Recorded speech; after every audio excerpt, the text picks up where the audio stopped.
Hello everyone, it's Jamie. Please excuse my budgies, they're loud out of nowhere, as they sometimes do.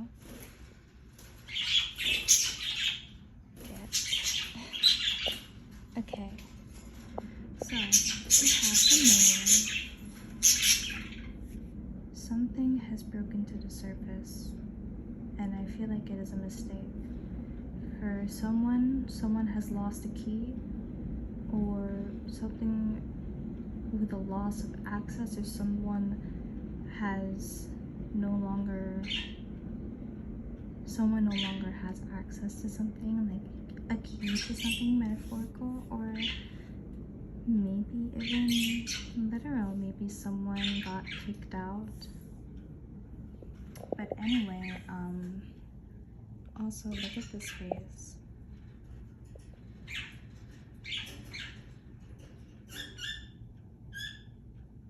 My bird. They're listening on each other. Okay. Something you didn't want people to see came to light. You could be a Scorpion. Scorpio, not Scorpion. Scorpio. You don't have to be. You could also have a tattoo of a Scorpion, or enjoy documentaries about them, or maybe you have a pet Scorpion and you're interested in one, or maybe you recently came across a reel about a Scorpion. It could be that the Scorpion has a special spiritual message for you, or to check where Scorpio lies in astrology and see if that doesn't make sense to you. Then you're probably correct, because I'm not that educated on astrology yet. So yeah, Scorpions or Scorpio. Anyway,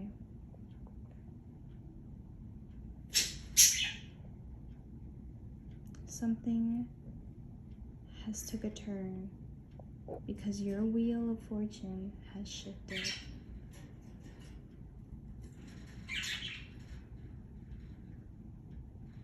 This shift in the wheel of fortune is connected to this light breaking a crack, being lit open onto this Scorpion, onto you. Your brain wants you to snap out of it. Snap out of what? 303 as I'm saying this, or as I was saying that. Snap out of saying that you can't handle dealing with certain situations, because the truth is, you have what it takes. You have enough tools. You have what you need. You always had when you thought you didn't. There's something I feel a little important about. This blue infinity yin-yang looking thing. Maybe something with balance. So long as this thing is in balance, your mind is in check. Yeah, my birds are like so loud. So long as your mind is in check, you can be aware of the tools around and within you to handle the situations that you have told yourself you couldn't and have beaten. This is your high priestess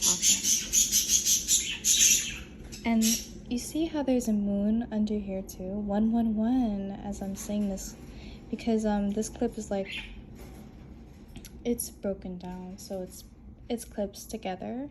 So this clip I said that at 111, oh my goodness, and then I look back and 1, 2, 3, La Luna, the moon.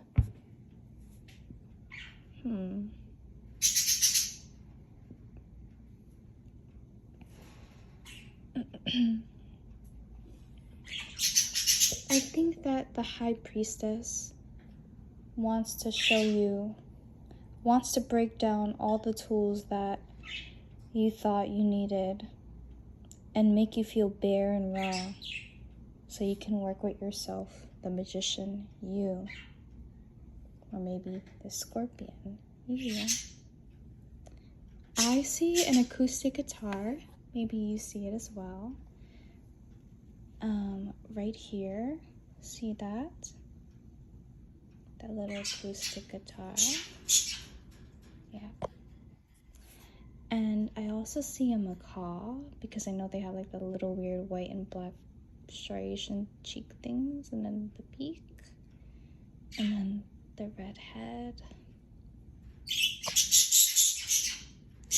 I also see sunflower lollipops, so maybe you have like a golden lollipop or a tangerine or an orange or like a sun orange drink. I think I'm getting carried away here. But yeah. This High Priestess is yourself, 303, and she is illuminating the magician, which is you.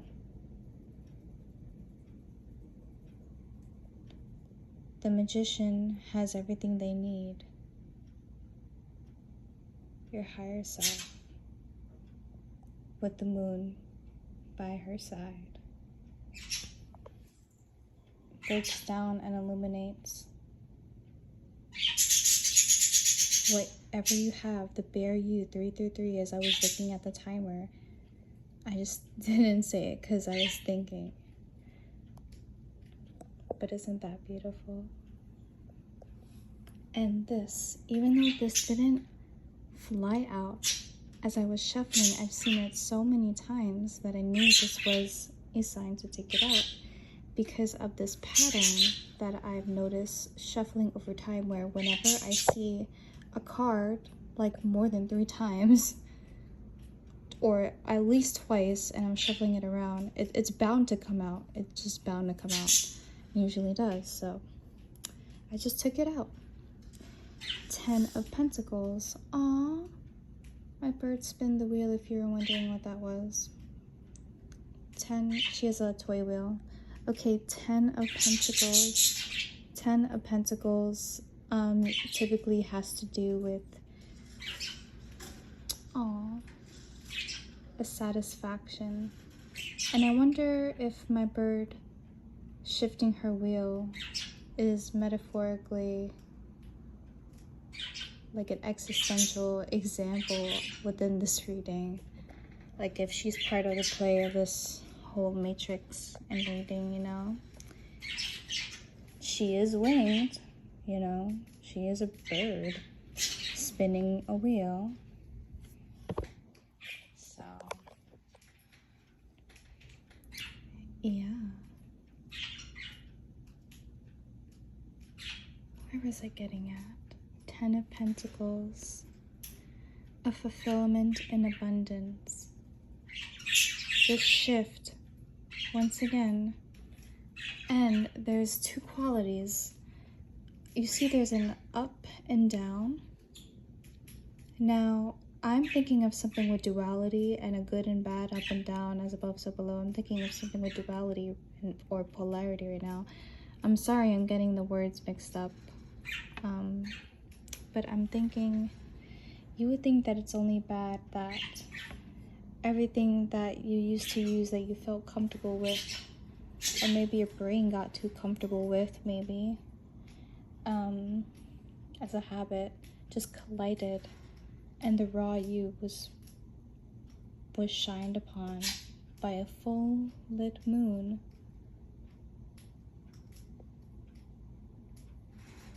However, this vulnerability did not just shift and end there with the wheel.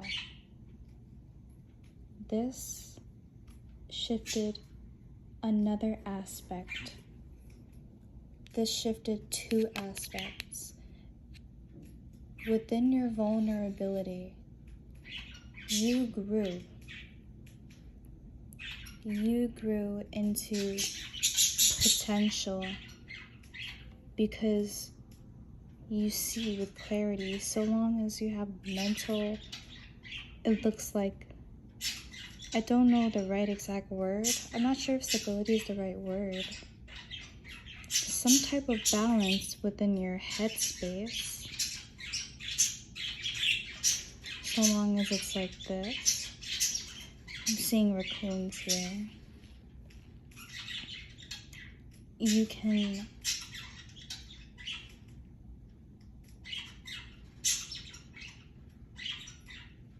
can potentially even be grateful for what you have now, or be excited. And it's possible to be excited again. The universe wants me to tell you that. It's possible to be excited again. 737. If you see 737, the message specifically for you, 737 means it is possible to be happy again. All right. Whew. And with that, you can accomplish a lot. This doesn't necessarily have to do with money, though with Earth, and especially if you live in the US, it seems like money is the common goal, you know, in one way or another. And yeah, you can be very successful, abundant, so long as you believe in yourself and know what you have. Maybe reflect on what you can achieve as well. And again, there's something about a balance here and here with the two splits. So, yeah. I wonder what that may be.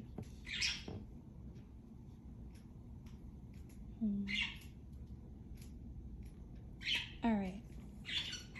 And then we have this final card. I wouldn't be too surprised if it's a tower, or if it had a lot of blue in it. But let's see. No way. Another moon. That's so beautiful, you guys. So I notice in my readings there seems to be a lot of confirmation through repetition, and there's literally 2 repetitions here. The first repetition is the moon. There is a third moon here, okay? The second repetition is that there is a third. Okay, I had to look up the difference between duality and polarity. Excuse me, I'm back. So again, first of all, there's a third half or piece of a moon. Well, not third half, there's one whole, and then there's one half. So this is another half. So it's a second half. I apologize. It's technically a second half. And then another repetition within this card are the 2 fishies. It feels like yin yang, and it feels like this within the head. And it also feels like, though it is a stretch, something between the difference, something about as above, so below, or some type of interconnectedness. So I guess polarity, in this case, some type of polarity and connection, 111. Polarity within 2 opposing, 2 dual forces? Maybe that's the right word?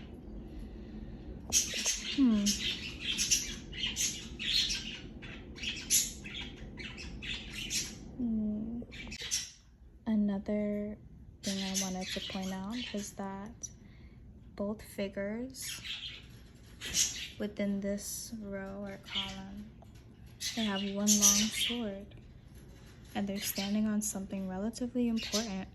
So, you know, this one has a long sword. This one has a very long sword. This figure is standing on the Wheel of Fortune, which is a change of events, luck, things like that.